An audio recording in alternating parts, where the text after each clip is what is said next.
Assalamualaikum warahmatullahi wabarakatuh. Perkenalkan, nama saya Epariani dari Prodi Ekonomi Syariah Reguler Semester 5. Di sini saya akan menjelaskan tentang PT atau perseroan terbatas.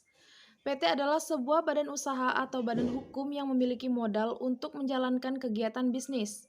Modal tersebut didapatkan dari para pemilik atau pemegang saham yang mempunyai porsi kepemilikan usaha berdasarkan jumlah saham yang dimiliki. Valuasi dari saham-saham tersebut bisa naik maupun turun seiring dengan progres perkembangan perusahaan. Selain dari progres perusahaan, nilai valuasi saham dapat dipengaruhi oleh minat pasar, kinerja perusahaan, keuntungan yang didapatkan, dan potensi jangka pendek atau panjang.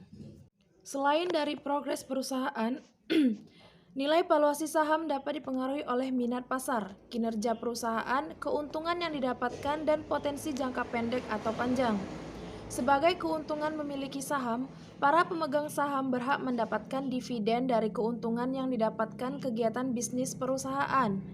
Jumlah dividen dibagi berdasarkan banyaknya saham yang dimiliki.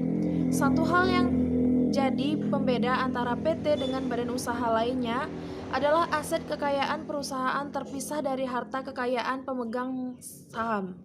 Selanjutnya, jenis perseroan terbatas. Terdapat 6 jenis PT yang penting untuk kamu ketahui perbedaannya. Yang pertama, PT tertutup. PT tertutup adalah badan usaha yang tidak menjual belikan saham-sahamnya kepada masyarakat luas. Perusahaan seperti ini umumnya tidak merantai di bursa saham sebuah negara. Mereka mendapatkan modal dari kalangan internal saja, seperti kerabat, keluarga, atau saudara. Yang kedua, PT terbuka. Kebalikan dari PT tertutup, PT terbuka menjual belikan kepemilikan sahamnya kepada masyarakat luas melalui pasar modal. Umumnya, persentase kepemilikan saham yang dijual belikan kepada masyarakat di pasar modal sudah ditentukan dari total seluruh saham sebuah perusahaan. Sebagai contoh, perusahaan A memutuskan untuk melantai di bursa saham dan menjual 50% sahamnya untuk diperdagangkan di bursa efek. Sedangkan sisanya 50% dimiliki oleh kelompok tertentu yang sudah ditentukan sebelumnya. Yang ketiga, PT kosong. PT kosong adalah badan usaha yang sudah memiliki izin untuk memulai kegiatan bisnis, namun belum memulai kegiatan karena alasan tertentu. Yang keempat, PT domestik. PT domestik adalah badan usaha yang hanya menjalankan lini usahanya di dalam negeri saja dan mematuhi segala peraturan yang berlaku di negara tersebut. Yang kelima, PT perseorangan adalah badan usaha yang kepemilikannya sahamnya hanya dimiliki oleh satu orang saja. Dan yang keenam adalah PT asing. PT asing adalah badan usaha yang didirikan di luar negeri dan mengikuti regulasi dari negara tersebut. Tapi, jika ingin berekspansi ke suatu negara lain, badan usaha tersebut harus mengikuti peraturan dan regulasi yang berlaku di negara tujuannya tersebut. Ciri-ciri perseroan terbatas. PT memiliki beberapa ciri yang bisa kamu ketahui. Di antaranya yang pertama itu manajemen. Perusahaan dipimpin oleh direksi. Yang kedua, pemegang. Saham berhak mendapatkan dividen dari keuntungan perusahaan. Dan yang ketiga, melakukan rapat umum pemegang saham untuk menentukan sebuah kebijakan besar.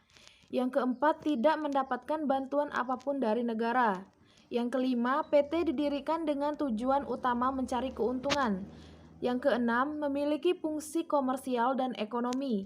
Yang ketujuh, modal didapatkan dari lembar saham yang dijual serta obligasi. Yang selanjutnya, dasar hukum PT. Dasar hukum PT diatur dalam Perundang-undangan Nomor 40 Tahun 2007 mengenai perseroan terbatas. Dalam undang-undang tersebut mengatur tentang tata cara untuk 1. Pengajuan permohonan serta pemberian pengesahan status badan hukum. Yang kedua, pengajuan permohonan dan pemberian persetujuan perubahan anggaran dasar. Dan yang ketiga, penyampaian pemberitahuan dan penerimaan pemberitahuan perubahan anggaran dasar dan atau pemberitahuan dan penerimaan pemberitahuan perubahan data lainnya. Yang selanjutnya, cara mendirikan perseroan terbatas. Terdapat beberapa syarat yang perlu kamu penuhi untuk bisa menjadi PT atau membuka usaha perseroan terbatas ini. Di antaranya, fotokopi kartu tanda penduduk pemilik usaha minimal 2 orang. Fotokopi kartu keluarga pemilik atau direksi. Yang ketiga, nomor pokok wajib pajak penanggung jawab. Yang keempat, pas foto penanggung jawab ukuran 3x4 2 lembar dan berwarna.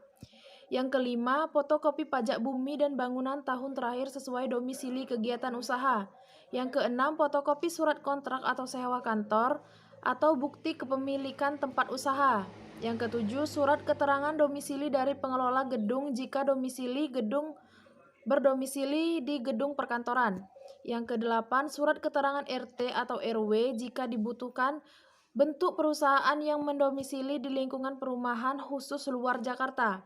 Yang kesembilan, kantor berada di wilayah perkantoran atau plaza atau ruko dan tidak berada di wilayah pemukiman. Setelah syarat tersebut sudah terpenuhi, kamu bisa langsung mengikuti beberapa langkah berikut ini untuk mekanisme pendirian PT. Yang pertama, mengajukan nama PT melalui Sistem Administrasi Badan Hukum atau Sismimbakum Kemenkumham. Yang kedua, membuat akta pendirian yang dilakukan oleh notaris wewenang. Yang ketiga, pengajuan surat keterangan domisili perusahaan atau SKDP yang diajukan kepada kantor kelurahan setempat. Yang keempat, pengajuan NPWP perusahaan di kantor pelayanan pajak setempat. Yang kelima, membuat anggaran dasar yang diajukan ke Kemenkumham. Yang keenam, pembuatan surat izin usaha perusahaan.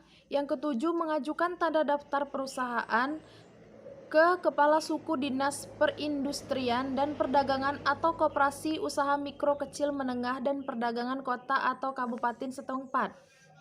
Yang kedelapan, masuk dalam Berita Republik Indonesia atau BNRI. Yang terakhir, keunggulan dan kekurangan perseroan terbatas. Keunggulan PT, yang pertama harta perusahaan dan harta pemilik terpisah. Yang kedua, memiliki jaminan hukum dan regulasi dalam menjalankan kegiatan bisnis. Yang ketiga, para pemilik memiliki tanggung jawab sesuai dengan porsi kepemilikan saham. Yang keempat, transisi kepemilikan saham mudah. Yang kelima, manajemen serta direksi perusahaan dikelola oleh tenaga ahli yang kompeten. Sedangkan kekurangan PT ialah yang pertama, mengeluarkan biaya tambahan untuk mendirikan PT. Yang kedua, memerlukan proses dan perizinan yang memakan waktu. Yang ketiga, kepentingan perusahaan sedikit banyak dikendalikan oleh pemegang saham.